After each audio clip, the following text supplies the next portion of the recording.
Grosso. As was mentioned, I run the product group for LiveGamer. And last week when we were talking about the panel, I said, you know, I don't really want to do an overview of LiveGamer. People can always go to the website and so on. You know, you can pick up a card and we'll give you all the demos and literature you want. I have a whole bunch of cards over there.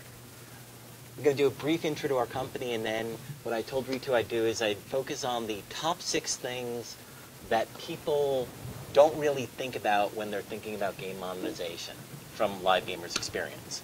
So there's a bunch of obvious stuff that everyone works on, but there's a bunch of things that are equally obvious, yet you have to bring them up. And so, you know, based on the polling of the audience, not many people here are actually building games yet, but you're all curious about how to build them, and hopefully curious about in-game commerce, since that's what we're talking about. And so maybe this will be useful. So to start with, who are we? Well, you know, what we do is we help companies monetize. We don't build games. We don't claim to have any special knowledge of why people play games or what games will win. What we do have special knowledge about is how to monetize, how to take money across the world, how to understand the various legal aspects about it, you know, taxes. In France, if you sell virtual currency, you must charge VAT. It's a fact of life. Most game companies never run into this law because most do what you phrased as the thing from Dig. But if you happen to be successful, the French government will notice. Trust me. So we've been doing this for about 10 years with our various subsidiaries. We do it in 60 some odd countries. We have a pretty substantial back end for managing game commerce. You know, the other marketing slide, industry-leading microtransaction solution. This is a really complicated slide. It says a lot of things about, you know, user management, pricing management, catalog management. The easier way to understand this, and I'm just going to pull up a web browser, and trust me, the resolution on my Mac is much higher. But step 1 is getting people to buy coins. And getting people to buy virtual goods for money. And then step 47 is understanding why they bought it and how to get more money from them. And what we do is all of that. We don't do the game, but we do the fulfillment, we do the price management, we do the catalog management, we do the monetization across the world. So that's what we do. Good so far? Cool. And I won't actually show any more demos unless you ask. But if you really want to see demos, pick up a card, I'll introduce you to a sales guy. And they won't stop calling you. Okay, so one other thing I should mention, all these rules are rule number 1. Because I said I'd find the top 6 rules and then I couldn't figure out which one was most important. So rule number 1, repeat sales are repeat sales. The number 1 question we get from our customers is, okay, now how do we monetize Turkey? Okay, now how do we monetize Brazil? Okay, now how do we monetize India? And it's brilliant. You know, the more countries you can monetize in, the more, you know, if you can take Brazilian reals and you can take rupees and, you know, and so on and so forth, you have a larger customer base. But the deep truth is that if somebody's already spent money, get them to spend more money because they're your best customer. You know that they have spent before. So when you start thinking about in-game commerce and you start thinking about monetization, yeah, it's important to cover the globe with payment methods, and yeah, we have a lot. But it's far more important to figure out how you're going to take that guy who lives in Palo Alto, California, and has a ton of disposable income and get him to spend twice. Well, first, spot him, but that's his job. Second, upsell him, sell more to him, make him feel good about selling. There's a whole range of merchandising, promotions, and recommendation stuff that is vastly more profitable than figuring out how to monetize in Turkey. And most people, you know, you say this out loud and everyone's nodding, but you know, the number 1 question we get is, okay, now how do I go global with my payments? And it's like, no, the number 1 question would be how do you monetize again? So, repeat sales, the key to any successful commerce strategy. Rule number 1, people really like to be comfortable. You know, I mean, who could argue with this, right? Anyone want to take the converse position that people want to be uncomfortable? But it's huge, right? So in Germany, you don't use credit cards. You use an online bank transfer method called ELV. It has 40% of the online commerce market. It's also a really high fraud risk, by the way. You know, you use GiroPay, you use so forth. Turns out to be what you do in Germany. You go to Italy, it's Carta C, which is actually kind of a prepaid card thing. It's not a bank transfer, but it's not a credit card. And it's really only there in Italy. So if you decide that Italy is important, use the Italian language. Don't pop up an English payment wall. Kind of obvious. Charge in euros, because that's their currency. And offer them Carta C, because that's what's in their wallet and that's what they're used to paying with. If you think a country is important, localize. And localization is not language, although language is part of it. And every time you don't do that, if you pop up in Poland and pop up a payment wall in Poland and it's not in Polish, say bye-bye to 50% of your payments. If you don't offer the bank transfer method that I can't pronounce because I think it has like 4 Z's and a K, forget it. You're not going to make any money in Poland. You know? So either be in the country or don't. And if you're in the country, know what that means. Huge and important thing. So lots of people here have played Facebook games and lots of people here have played mobile games. How many people have been presented with a buy one, get one free offer in their Facebook game? Yeah, exactly one. And it's from the guy who wants to be a beta tester. You know, it's amazing. These 3 books are all from the past 10 years. Information Rules was written by Hal Varian. It's about bundling strategies and content. Predictably Irrational, you know, it has a lot of gossipy, anecdotal stories about merchandising in the real world, but they apply. So a great one is, how do you get people to buy your top-end vacuum cleaner? And the answer is, you introduce an even more top-end vacuum cleaner. You don't change prices, you don't discount it, you just introduce something that's even more super premium because it turns out people don't like to buy the most expensive thing on the shelf.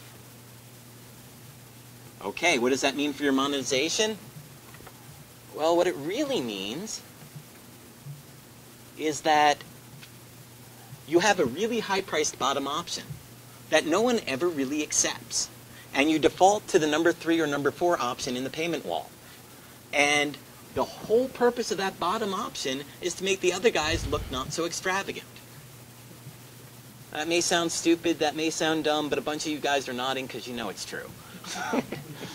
Right? So, but no one ever really thinks of this. You know, it's like you can go to half.com and buy Predictably Irrational for $5. You can read it on a weekend, and you can find 5 things in there that will make you more money. That's pretty interesting. And then finally, the paradox of choice is another good one. Basically, if you've ever been in a supermarket and you've been confronted with 40 different brands of cornflakes and thought, oh shit, now I have to make a decision. Happens in virtual worlds, happens in games all the time. You know, you put something in front of people, they don't have a lot of knowledge, they don't have a lot of context, and they have to think. And all of a sudden, they stop. They go to another game. Angry Birds is always out there, and damn if that isn't easy to play. Every time you force your people to think and make choices, and it's not core gameplay, you lose people. Rule number 1, trust but verify. You know, analytics, right? We live in a valley where people are constantly throwing around words like NoSQL and big data, and, you know, if you go into the engineering rooms, you'll hear people talking about how many nodes their Hadoop cluster has, and most of that is complete nonsense. You know, it's gathering data for the purpose of gathering data. If you don't have a well-structured model and you don't know what you're looking at, forget it. But if you don't have a well-structured model and you don't know what you're looking at, you're not going to be able to figure out how things work. So what I'm showing up here, you'll see there's standard Forex store A and standard Forex store B, and then a comparison of sales in those. So Forex is a LiveGamer term. It means virtual currency sales, foreign exchange. But the point is, have a way to do testing and have a way to store the data, and all that stuff on the left-hand side, you know, country, locale, gender, hour of day, make it all accessible in a rich data model and look at the data constantly. And again, you know, he's going to tell you he's got an amazing data model, and he does. So, you know, you can actually hire him to do some of this. But do it. If you collect the data and don't analyze it, you're wasting time. If you collect the data and you don't have a good data model, you're wasting time. And Actually, yeah, okay, the next slide keys into this. So, rule number 1, hire specialists. Doesn't have to be LiveGamer, doesn't have to be Playnomics, doesn't have to be anybody on this panel. Most of the time it's going to be inside your company. But at the end of the day, the mistake we see is a game company will say, we need to do in-game commerce. We need to have a pricing system. We need to have an in-game storefront. We need to sell virtual goods. And Bob over there, who is the producer of the game and is spending 95% of his time herding up the developers to find out if things are on schedule, is also going to figure out what our pricing strategy is. So Bob doesn't want to do that. That's not why he got into the industry. He's really all about bigger and better explosions or finding more amazing ways to kill the orcs, and now you've assigned him essentially an MBA experimentation task. Have someone do this full time. If you think that doing price experimentation can give you a 25% lift in sales, and it can, compare that revenue number to the cost of a salary. Don't do it in a half-assed way. Hire people to own it.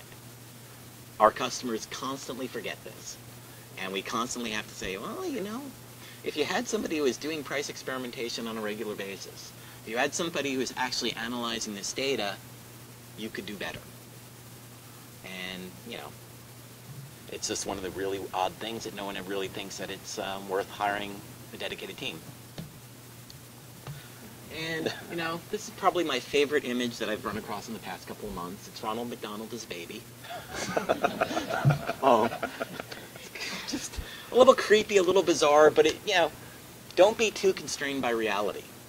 So this is also a thing that we see a lot of times. A lot of times people are like, I'm going to pop up a storefront, and it's going to have tabs across the top so that people can shop, and it needs a shopping cart, and I'm going to try and have a really efficient checkout flow so that I can... And the answer is, that's all really good, and that's especially really good if you're actually running a storefront, right?